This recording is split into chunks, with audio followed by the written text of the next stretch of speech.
You're listening to Milwaukee Mafia, your podcast dose of Wisconsin Mafia and true crime history. Hey everybody, welcome back to another episode of the Milwaukee Mafia podcast. I'm Eric. I'm Gavin. And we are back again, and we are talking about prostitution. We are. And yep. I'd like to officially announce, as everybody hears Gavin open this can of fine Arizona green tea. Yes. Gavin has been trying to drink this since Monday night. So there it is. He takes the first sip and give us a review. Is it? Yeah. Arizona iced tea is a serious business. Was it worth waiting almost 3 days to drink it? Yeah, it was. Okay. Yeah, it was. All right. So we're picking up. This is not like a part 2 of last time, even though the top of my sheet does say part 2, but it's not a direct connection. It's just more prostitution cases that were being looked into in the same time frame. As I think I said last time, I don't really know why 1975 seems to be the year Milwaukee cracked down on it, but it's the year they cracked down on it. So I can't remember the name of the guy, but are we going to hear about the one guy that you don't know why he ever shows up, but he shows up in every episode? I don't think so. No promises, Okay. but this is separate from the last one, so the overlap should be very minimal. All right, well, take her away. Yeah, so we're going to be talking about a man named Leroy Bell. Leroy Bell has fascinated me for a long, long time. I still don't know very much about him. I'd love to know more about him, but you're going to learn what I know on this episode. He was born in 1926 in Mississippi. I believe that his parents are John Bell and Mary Carter, although it's kind of hard to figure that out because with a name like John Bell, like it's kind of, there's a lot of people that to have that name. It's a pretty common name. So I think that's the case, but that doesn't really matter for our purposes. He was in Mississippi as a kid, but he was in Milwaukee by the second half of the 1940s. He may have been a semi-professional boxer in his early days. There is a Leroy Bell who boxed in Milwaukee in the 1940s. I don't know if that's him. I wouldn't be surprised if it's him. Again, doesn't really matter one way or the other for our purposes. And it would play into how he would get tied into a world associated with mafia members, kind of. It would. That's the thing. If that would be the one reason I would really like to know is then there were mafia guys who were fight promoters. Mm-hmm. So yes, it would definitely add that connection of how he meets these guys. Mm-hmm. So, but I don't know that. Some of this, like I said, it's kind of hard to tell if you're talking about the same person or not, but January 1948, he's living on Vliet Street, and he gets picked up for gambling. He declined to pay a $25 fine and instead was sentenced to 30 days in the House of Correction, which that seems a bit excessive to me. Yeah, that does seem. 30 days or $25. I think I'd pay the $25. I mean, that's still 1940s money, but I think I'd pay the $25. Yeah. In February 1955, Bell brought a 25-year-old woman from Milwaukee to Rockford. He was arrested on federal prostitution charges. He told the court that he had no idea why the woman wanted to go to Rockford. He said, "I'm not her pimp. I was just giving her a ride." The judge did not believe him and found him guilty, and he was sent to prison for 2.5 years. December 1966. A plainclothes officer entered the home of Louise Chipman, where it was clear that gambling was taking place. The officer then announced himself and arrested 8 men and 3 women for taking part in gambling. Leroy Bell was there, and he was charged with being the keeper of the house, even though it wasn't his house. So somehow they determined he was running that game. One of the men who got picked up for gambling was a man named John Nicholson, who doesn't matter, but in this particular instance, he was carrying a tear gas pistol, which seems like an odd thing to have on you, but What do I know? Maybe that's normal. 1967. Now, an informant is talking to the FBI and says that Leroy Bell is a pimp who runs a place called the Hop Inn, and he was on good terms with Frank Balistrieri. They suggested it was possible that Balistrieri was getting a cut from Bell's gambling and prostitution activities at the Hop Inn. Bell would kind of jump around a bit. At this point, he's at the Hop Inn. He had previously been with the Brothers Lounge, and he's going to be most associated with the Tender Trap, which is what we're going to be to shortly. But this is the first that we hear. 1967 is the first we hear of any rumors that he knows the mob guys at all. Okay. Another informant shortly after this said that all vice in the 6th Ward went through Leroy Bell, and then Bell would report to Frank Balistrieri at the scene. So he'd meet up after the fact and report to him. Again, how reliable, I don't know, but at least now they've got two different guys kind of saying it. The 6th Ward was, I don't know if it still is, I'm not sure if the boundaries have changed. The 6th Ward at the time was like a very concentrated black neighborhood. Okay. So it was not a place the mob would go. Okay. So if he was working for the mob, that was really helpful because Leroy Bell is black. So Okay. Leroy Bell can hang out there and everybody thinks that's normal. If Italian guys are wandering around They're like, the "What's 6th going-" Ward, they're going to stick out. Yeah. Okay. In March 1973, Leroy Bell, who is now the owner of the Tender Trap, which was at 514 East Center in Milwaukee, would send girls to Sally's Steakhouse for the purposes of prostitution. At the steakhouse, the manager, Jimmy Gennaro, would connect the women with male customers who are willing to pay $100. So, actually kind of steep price for that time. Well, yeah, if you remember in the last episode, I believe it was only $50. So. Yeah. But that one was $150, but that was Sid Caesar. He has Yeah, all sorts of money. That's right. Yeah, no, $100 is something. There's at least two women we know that were involved in this. There's probably more, but two that we know because they would later come forward. A woman named Casey Urbach, who was originally from Appleton, and another woman named Angela Weidenhoft. And yeah, they would either, this is the way the newspaper reported it, they would either have sexual intercourse with the customer or they would perform an act of sexual perversion. Okay. And I just, for the younger listeners, I want to be very clear here that in the 1970s, an act of sexual perversion is pretty much anything that's not sexual intercourse. Okay. So like kissing would be an act of sexual. Well, not kissing. Okay. Kissing. Not that blunt team, but other things that men and women can do. Okay. I'm not going to say it on the podcast, but other things that men and women can do. And so, like, if you hear she's performing an act of sexual perversion, that doesn't mean like she brought a dog with her. Like, Okay. That's not what that's saying.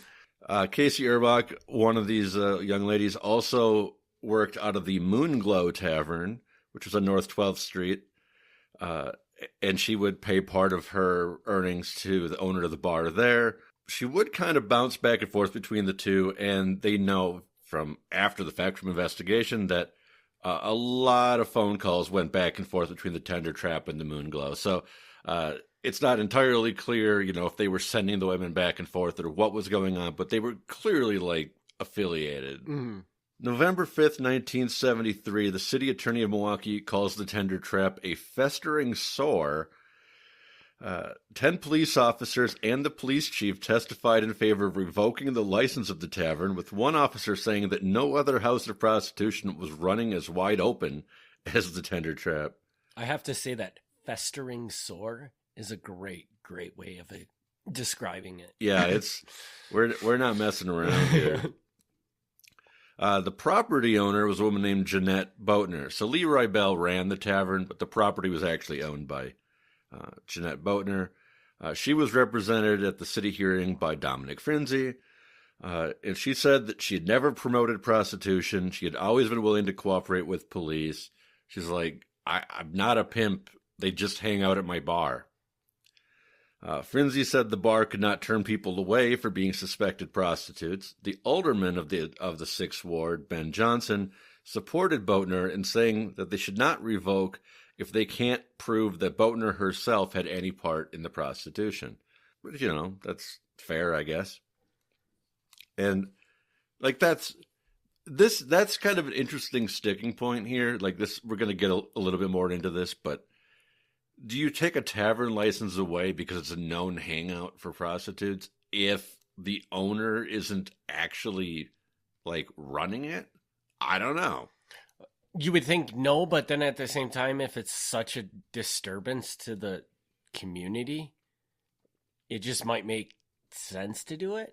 Don't you think? Yeah. We'll see kind of how they approach that. Okay.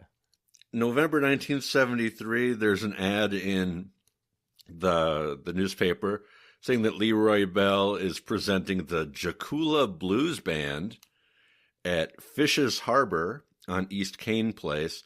Now, this is not important at this time, but it will come back later because Fish's Harbor is run by a guy named Tommy Fish.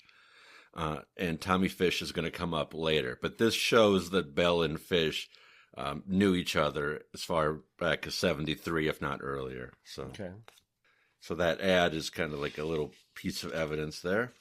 March 74, so a couple months later, Jeanette Boatner is charged with keeping a disorderly house for allowing prostitution at the Tender Trap. Now the city attorney called the bar the worst den of iniquity in the city. There it is again. Yeah. The complaint said that between September 28th and February 14th, police had arrested 7 women, and on each occasion, they had notified Boatner that someone had been arrested on her property for prostitution. Their argument was, if they warned her 7 times and there was still prostitution, she was more or less allowing it to happen at that point. That was their argument, is whether you're getting paid for it or not, you're clearly running a prostitution house if 7 times we show up and you don't do anything. Right. Which I think that's a fair argument. The license committee unanimously recommended that the city council revoke the bar's license.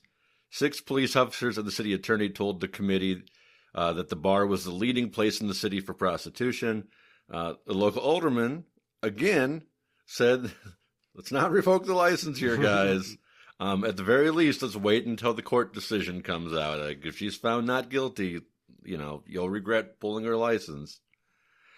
He also added that no citizens in his district had complained to him about the bar. Because maybe the police are showing up and arresting women, but they're not showing up because anyone's complaining about it. Which is an interesting argument, but, all right. Boatner again said she was doing what she could to stop the women from using the bar. Even Leroy Bell showed up and said that he was trying to stop women from using the bar for that purpose. Boatner, I don't know. Bell is flat out lying. The FBI interviewed someone, name unknown, in May 1974 about Leroy Bell. The person said that they had known Bell since 1947, when Bell had got out of the Army. The 1950s, Bell did time in the federal prison in Indiana. He had ran the Brothers Lounge for a while. The man said, Bell doesn't do well with business because he gambles too much and can't keep his hands out of the till. Despite this, the informant admitted that he does loan Bell large sums of money on occasion for gambling, even though he knows that he's going to lose that money. A state agent named Allison Kinney went to the Tender Trap with the woman who knew Leroy Bell. Kinsey said she wanted to work for Bell, and he was interested. He offered to help her out with money. Bell said she could live with him and his wife until she started earning money, and then he could put her up in a 2-bedroom apartment with a telephone for $300 a month. Not smart move by Bell there, explaining how he helps the women get into prostitution, telling a state police officer that. Bad move. Yeah. August 1974, The district attorney, Tom Schneider, interviews someone. Their initials are DS. I don't know who it is. In the presence of a state agent, DS was picked up for fraudulent credit cards and worthless checks and was suspected of knowing about prostitution. She said her boyfriend, Jack Schlechter, who we talked about a few episodes ago with the Northbrook Inn burning, introduced her to Jimmy Gennaro, and Gennaro told her that he gets a cut of prostitution at Sally's Steakhouse. The woman alleged that she heard Gennaro and Schlechter discuss contract killings and that Schlechter was a hitman who had a contract out for his own son's godfather. The woman acknowledged that Schlechter was married to his third wife, but he was in the process of getting a divorce, so it was all cool. September 6, 1974, Bell is officially now arrested for pimping at the Tender Trap. Up till now, it was just the property owner kind of getting in trouble. Now they've actually gone after him directly. Arrested as working with him were a man named Price Sykes and Daniel Thomas. All three were charged based on the testimony of a woman named Jeanette Robinson, who said that she worked for them. She said she had met Daniel Thomas in Florida, and he encouraged her to move to Milwaukee to work as a prostitute. In Milwaukee, she worked out of the Tender Trap and did her business out of Sykes' apartment. So the three men are involved because Bell oversees the Tender Trap, Daniel Thomas brought her up from Florida, and Price Sykes was offering his apartment as basically a hotel room. Mm-hmm. Jimmy Gennaro was arrested in September 1974, so about a week later, for 2 counts of prostitution. The woman we mentioned earlier, Casey Urbach, had alleged that she was sent to Jimmy at Sally's from the Tender Trap, and Jimmy set her up with multiple men. They would go to the Milwaukee Inn or the Astor Hotel from Sally's Steakhouse, and she was paid $30 to $60, sometimes as high as $100, but usually $30 to $60. She's now implicating Gennaro in that. A few days later, charges of selling heroin were added on to Price Sykes' charges. Police had found heroin packets in his apartment and were able to get a woman named Pauline Brand to claim that she worked for Sykes selling heroin and cocaine for Sykes, and in under 2 years' time, she had sold over $80,000 worth. Holy crap. Which is a lot. Yeah. Which is a lot. Sykes ducks out of all this. He pleads guilty. By pleading guilty, they kind of lessened the charges against him. Sentencing was set for April. Leroy Bell was supposed to go on trial at this time, but he got his case postponed a little bit because he was at the psychiatric ward of the VA hospital. We don't exactly know why. Okay. But he can't show up for trial. He said he sent a doctor to say that he couldn't show up that day because he was at the psychiatric ward. But his trial does start a few days later. Janet Robinson testified that she was recruited to work for the Tender Trap, again, moving to Milwaukee from Florida. She said that she had been with roughly a dozen men between May 31st and June 6th, so about a week. Most of the money was turned over to Daniel Thomas. Leroy Bell would tell her if customers were cool or not, because Bell knew most of the police officers. So if someone was a police officer pretending to be a customer, he could usually spot that. Okay. During the week she was there, she said that 14 other women were working out of the bar. She would bring her customers to the Holiday Inn on Wisconsin Avenue. So, in 1 week's time, she's with a dozen customers, which isn't like an excessive amount, but it's, But then you also did say the bar had, 14 other people But working? then she saw 14 other women working. Yeah. So even if that's like the minimum, this is like hundreds of people. Yeah. A woman named Pamela White testified that she had been working as a prostitute for 13 months, and in that 13 months had roughly 500 customers. She met these customers at the Tender Trap. She apparently didn't get paid as well, because she said she got $25 to $30. She turned all her money over to Price Sykes. Sykes would buy her clothes, meals, and other things. And she told the judge, she said, despite this, she goes, I know this isn't right, but despite this, I love him. I still love him, and I'm going to marry him. She identified Leroy Bell as the one who gave women permission to work at the bar, and he would screen customers to make sure they were okay. She said that as many as 30 women worked there during the time she was at the Tender Trap, and they were all approved by Bell. So she was there for about a year. So she saw 30 women over a year's time.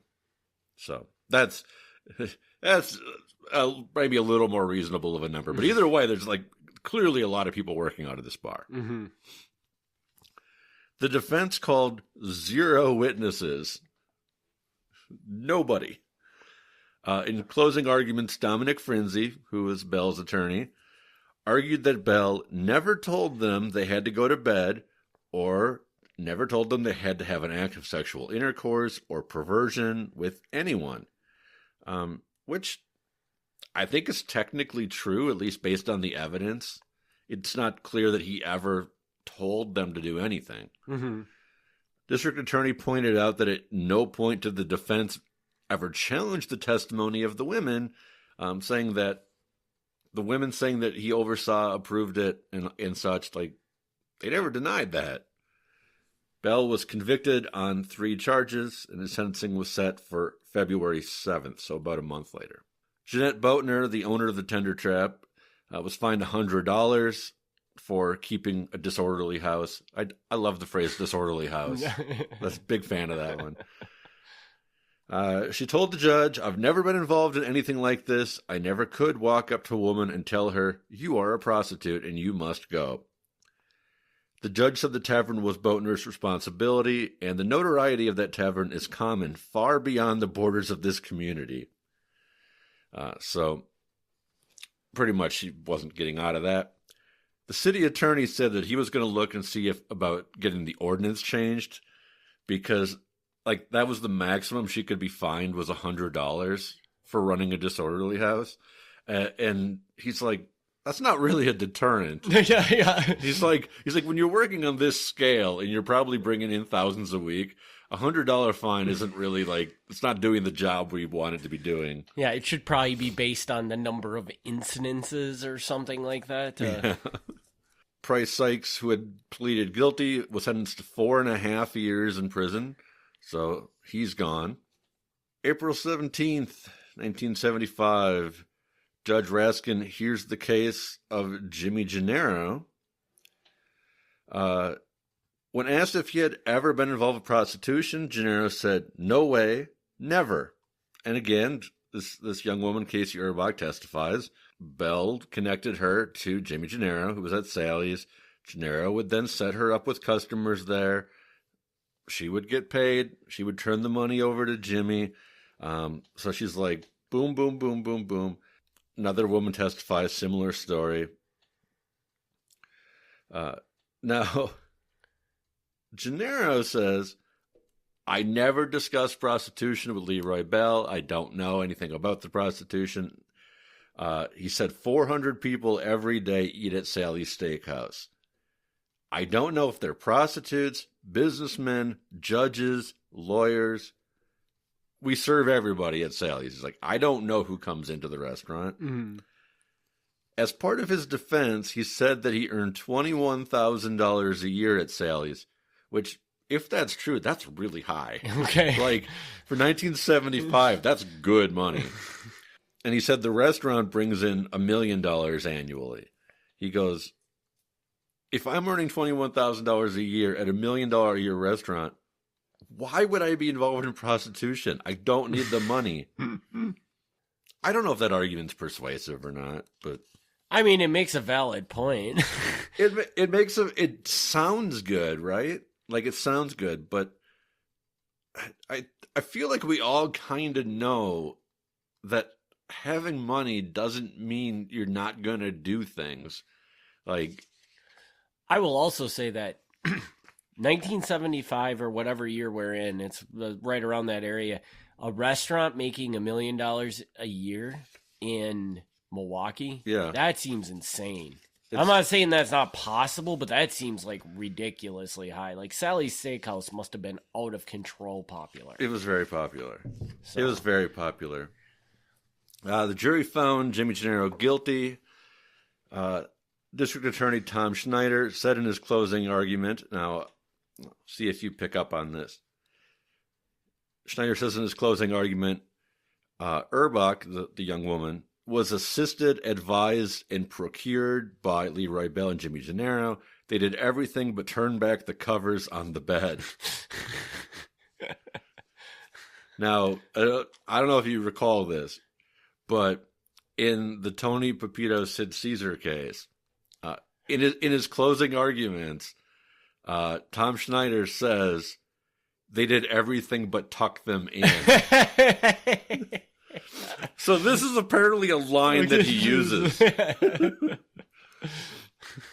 So, yeah, I don't know. Jimmy Gennaro's attorney, Frank Gimbel, said of Erbach's testimony, in 15 years of practice, including 5 years as a federal prosecutor, I've never heard a witness so schooled.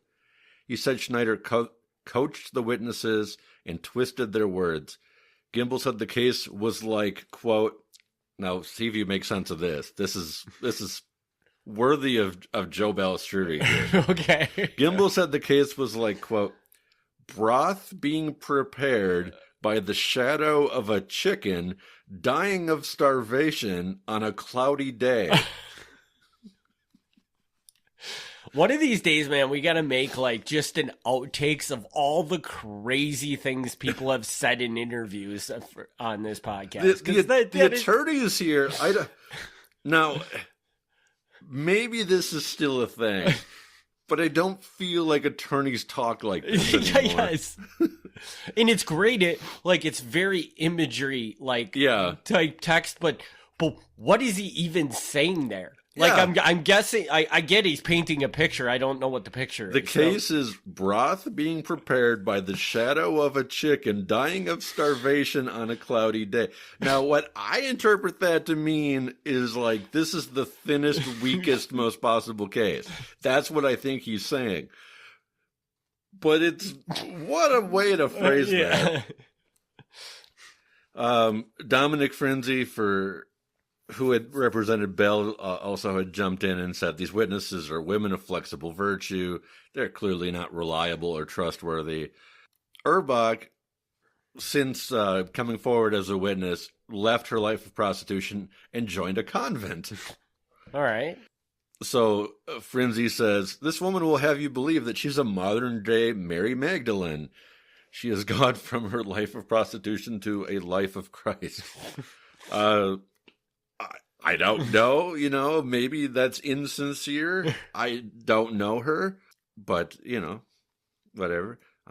Probably still around, honestly, because if she was 21 in 1975, she's probably still around somewhere. At sentencing, Leroy Bell was sentenced to 6 years in state prison.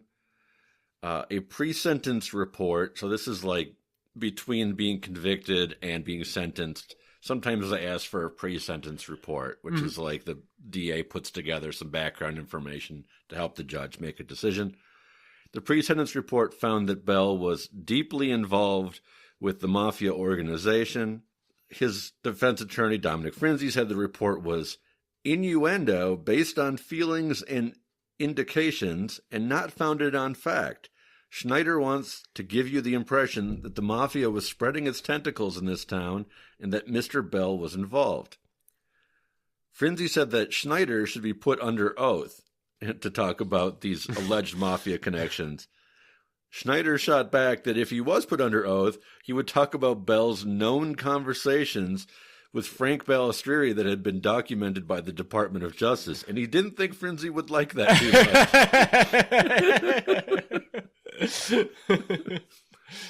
So, did Frenzy have a rebuttal? No. Come back? No. Okay. And in fairness, I will point out, originally there's like the informant saying, I think these two are talking, and later on, apparently there are actual like law enforcement, I don't know, witnesses, I don't know what the term is, but they actually saw them meet. Okay. So like that's true. There is no evidence to my knowledge of Bell ever like handing money over to Frank and saying, here's the pimping money. Mm-hmm. So I just wanted to be clear on that. There's that's clearly what Schneider's implying here, but I don't know of any evidence that Frank ever took money from prostitution. So in fairness, I just got to point that out, that connection is kind of weak. And remind me, I know we've discussed this before, but has Frank do we know of an instance where Frank took money from prostitution? I don't believe so. Okay. We've talked about this before, but this is a good time to bring it up. Like, Frank always would maintain that, he had no part in things like prostitution and narcotics. Right. He would never, like, he wouldn't go out and be like, yeah, I killed a bunch of guys, but he would never deny that. Like, if someone said, oh, you're responsible for this, he wouldn't be like, no, I didn't.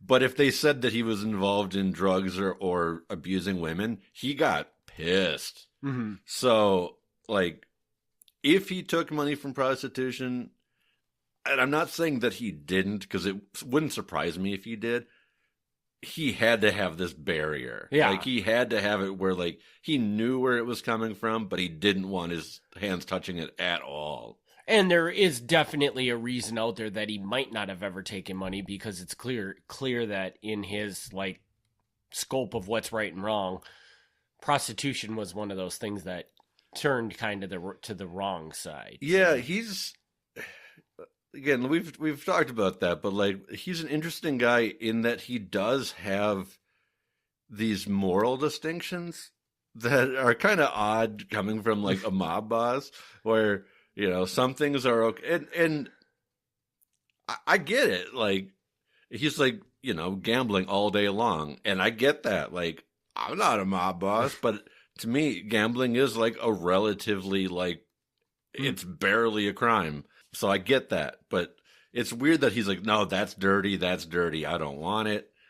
So, yeah, I had an email just a couple days ago, and a person is kind of like looking into the pornography business. We had done a Patreon episode recently. People should check out the Patreon. It's pretty good. It's only $2 a month, and it's fantastic. Good marketing, Gavin. We did a Patreon recently on Castle News, which is like the local pornography distributor.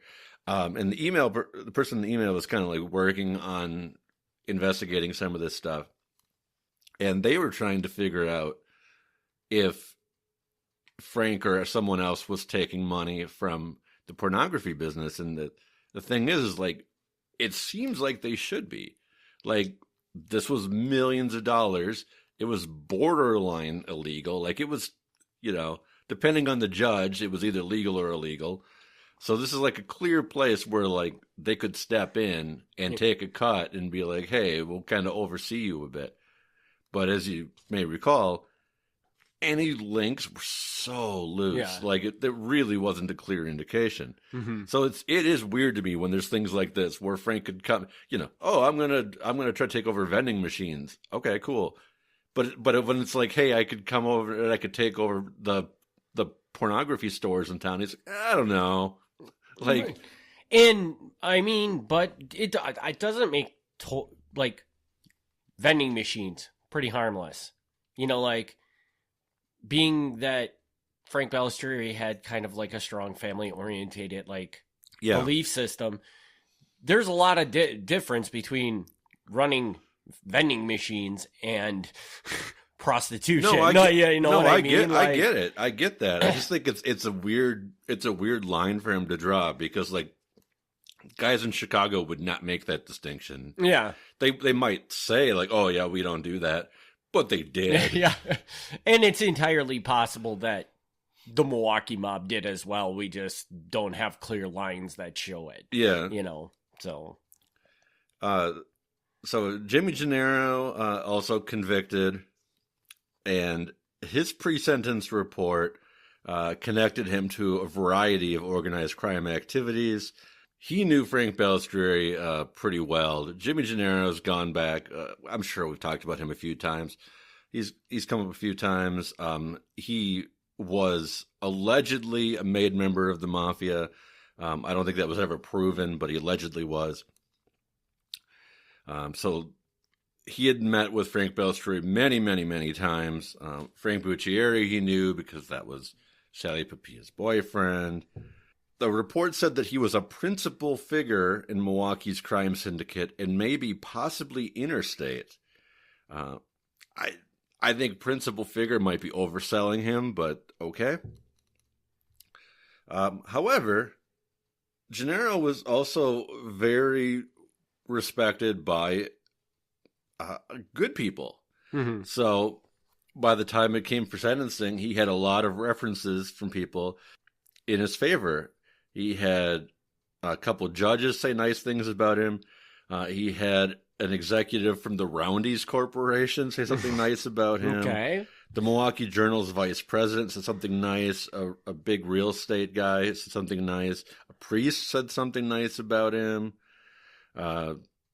So, yeah, it's just, like one quote says, like, Gennaro has always been and still is a very high-minded man. I never saw any indication of anything other than that. Another person says he's a gentleman, a kind man, concerned for his family. So, like, he got a lot of people that were important, you know, in the legal community, the business community, you know, people in Milwaukee who meant something to come forward and say, we like Jimmy. Mm-hmm. Gennaro himself said, I don't know why I'm convicted of this crime. It's just not true. I allegedly introduced some men to some women. The women happened to be prostitutes.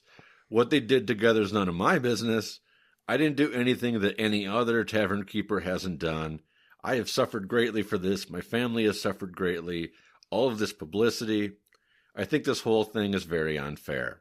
You can believe what you want to believe on that. I don't know. I mean, I gotta say that, like, he does it one time, he can get away with I didn't realize what I was doing thing. But when you're doing this over and over and over again, you probably are going to be like, why are they asking me to introduce these people? Yeah. Right? Because that's more or less what was happening is they were going to him and saying, find us a person for this girl.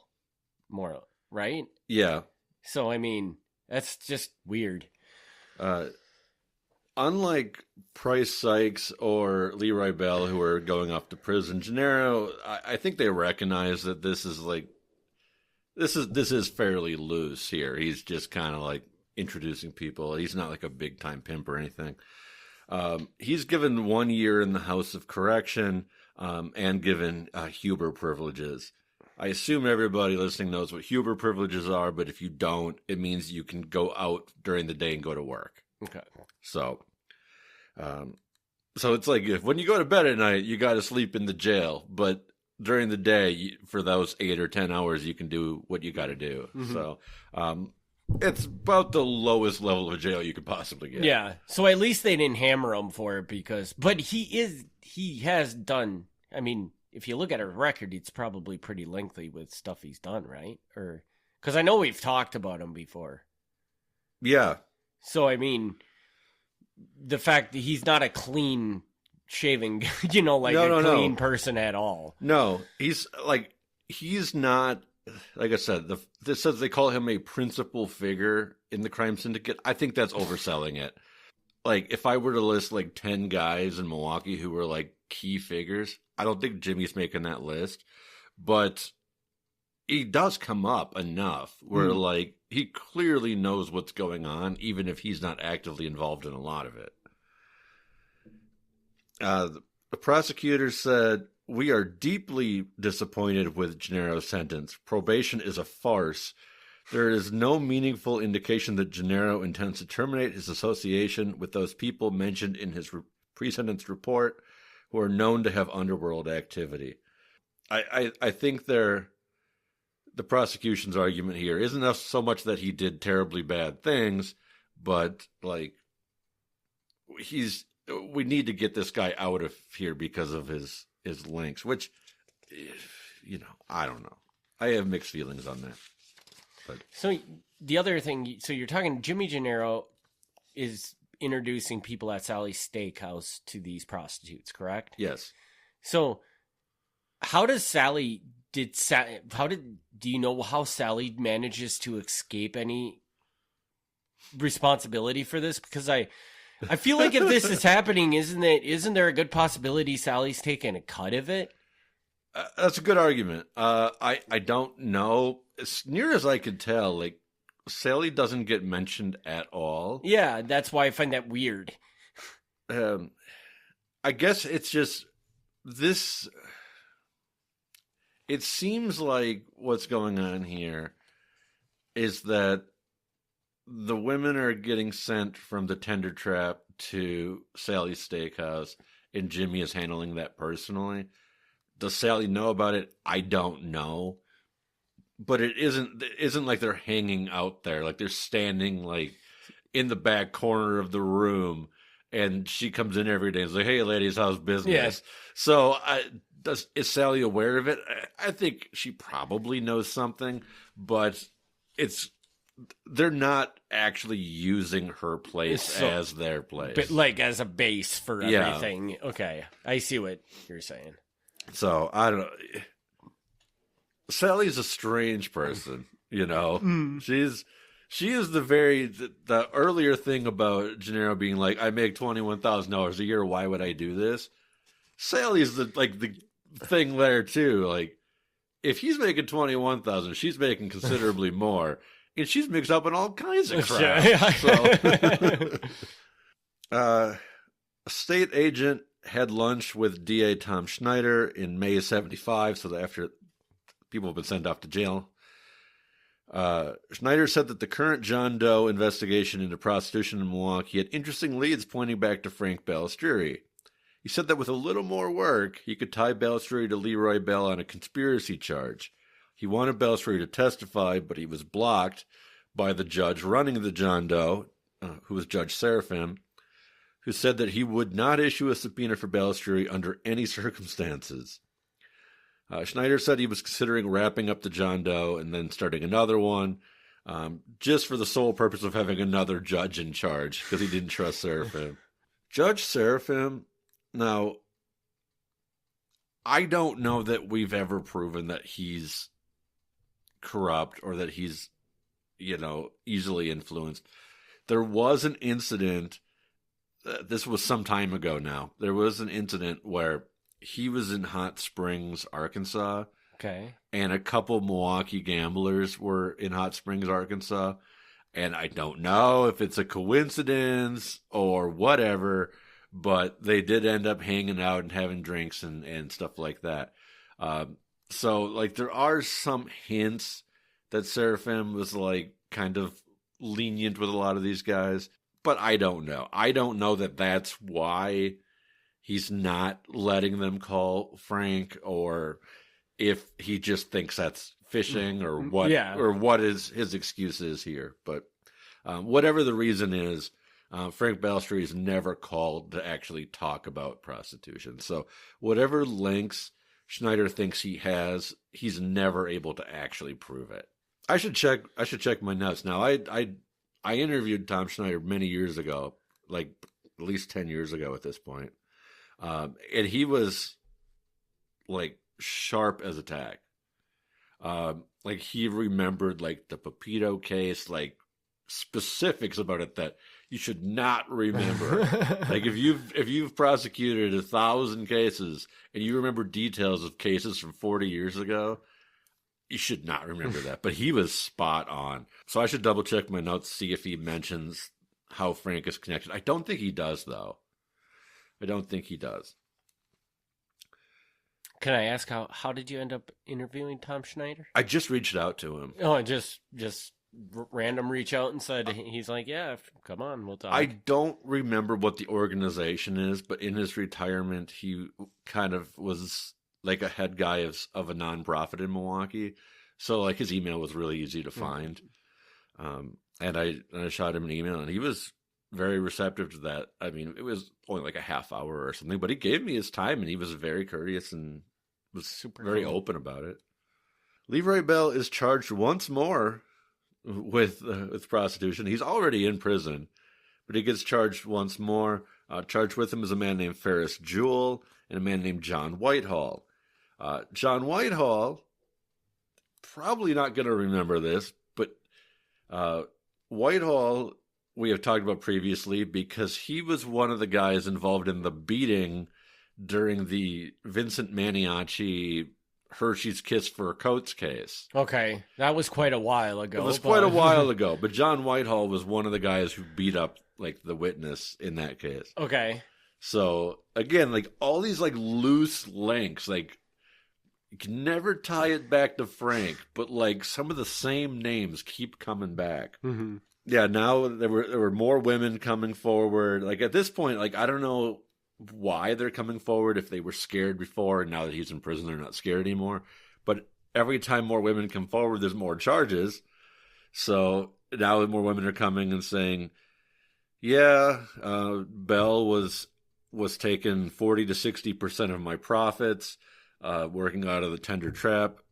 I would work between him and the bar run by Ferris Jewell, which was Running Bear's Corner, which interesting name.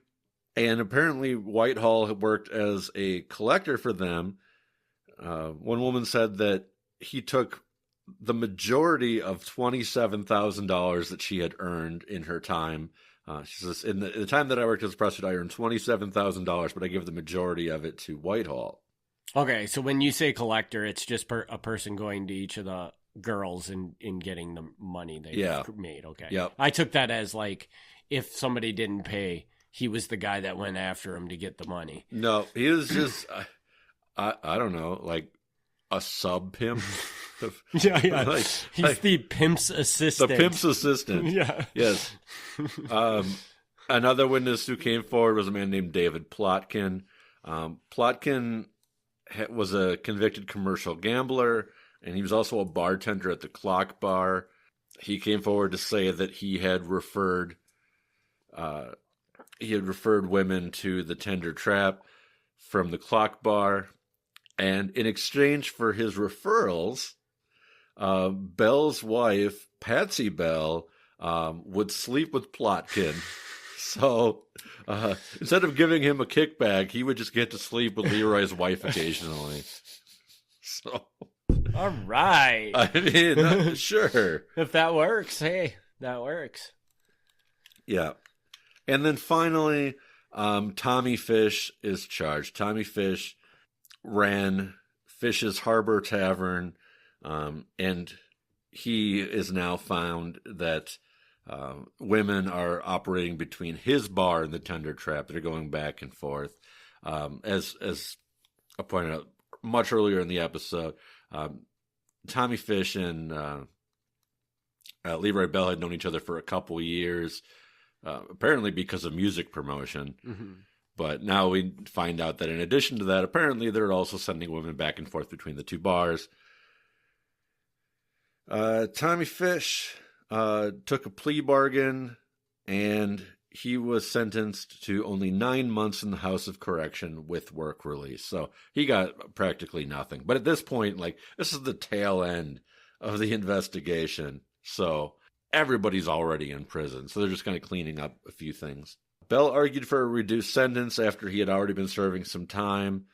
He says, I've got degenerative arthritis, high blood pressure. I'm dying in here. Prison's too hard for me. He was serving 10 years. He asked it to be reduced to 5. The judge said, I'm feeling good. I'm feeling good today. I won't give you 5, but I'll drop it to 7. How true any of that was, I don't know. Like, this is very common for guys in prison to say, like, oh, I got to get out of prison. My health is bad.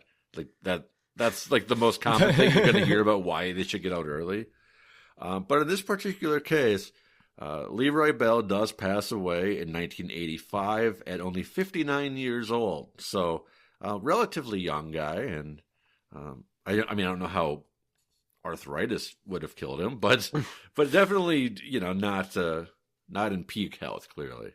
And this must be a pretty significant takedown of prostitution in Milwaukee, because this sounds like it was a pretty large network that we're looking at here. This is a big thing, and there's even more like offshoots. Like this, I wanted to focus on Leroy Bell as much as possible, but like if you look at each of the guys who like are loosely connected to him. You find like a few more things and a few more things. So like they paint, the law enforcement and the media paint Leroy Bell as like the big pimp in Milwaukee. And that could very well be. I don't know. It certainly seems like he's got a large operation going. Yeah. But he knows these other guys who also have their own small operations going. So as you say, yeah, like there's a whole network of guys here who are like, oh yeah, you got some women working for you, I got some women working for me. Let's kind of swap around, and whoever's got the clients, we'll just send the girls to that place. Yeah. So yeah, pretty wild stuff there, but yeah, it's interesting, and it almost sounds to me like when you talk about like Leroy Bell, Bell sounds like he could have, like I remember the one of the bars that he worked at, the owner is like, I had no idea this was going on. And then they're like, but they warned her after 7 times of it going on. She never did anything. But I could see how a bartender could actually, or like a bar owner, could actually have this going on in their bar and not even be fully aware of it if they're not actively working at the bar or anything. I have real doubts that she didn't know what was up when it's on this level. But yes, you're right. In her, from what I can tell, she is essentially just the property owner. Right. Bell is the guy who actually is running the bar on a day-to-day basis. So, other than her, collecting the rent on the place, I don't know how involved she actually was. Right. And so it seems like Leroy Bell could have easily been just kind of orchestrating this all on his own and without the knowledge of I think in that instance, obviously at a certain point, the owner knew what was going on, and they didn't do anything after 7 times. It was clear that they were kind of, I think, even if they didn't really know what was going on, not doing anything after 7 warnings gives you an indication that, okay, you're just allowing this to happen. So absolutely. But I think that's interesting, and too bad we'll never know if Leroy Bell really had that much of a, I mean, he knew Frank Balistrieri, but it seems like when we talk about these stories, everybody knew Frank Balistrieri. So like what connection was actually there would be interesting. Now, I will say, I want to add 2 last things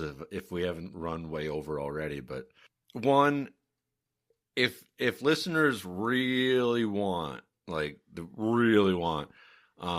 does have an FBI file, and I don't have it.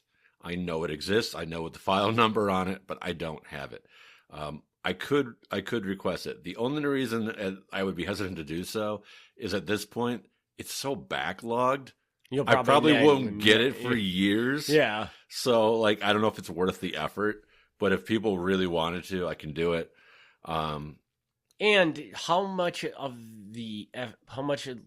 because this was a very localized incident, how much of this was the FBI even looking into? I wouldn't know if I don't have the file. So but I mean, how much were they targeting prostitution? They wouldn't have been really, because as you're implying, the FBI would be looking at what would be called Mann Act cases, which is like interstate transport of women, which is relatively, we hear about the one woman brought up from Florida, but generally speaking, that doesn't seem to be how they operated. Mm-hmm. So, I don't know how thoroughly they looked into it. I also think they would have had some real stumbling blocks, because the FBI notoriously, by the 1970s, it got better, but notoriously under J. Edgar Hoover, he really hated hiring women and black men and stuff like that. So again, this is one of those situations where an undercover FBI, not even undercover, but just an off-duty FBI agent isn't going to walk into the tender trap and start taking notes. It's going to be really obvious he's an FBI agent, because under Hoover, they all had a look. Okay. Where you had to have your hair a certain way, you had to have all this and that. So it was really, really hard for the FBI to really know what was going on in the black community, because they had no agents that could go in the black community and be trusted. Like everybody was like, dude, like you're clearly an FBI agent. That is super funny. Yeah. So, all right. Do you got anything else for this one? One last thing. This has nothing to do with anything, but Okay. it was a weird random thing that came up. Tommy Fish, who, loosely connected to the prostitution here, his niece is Paula Lawrence. And Paula Lawrence is the woman who was like the major pornography dealer in Milwaukee, who later moved to Chicago, made millions.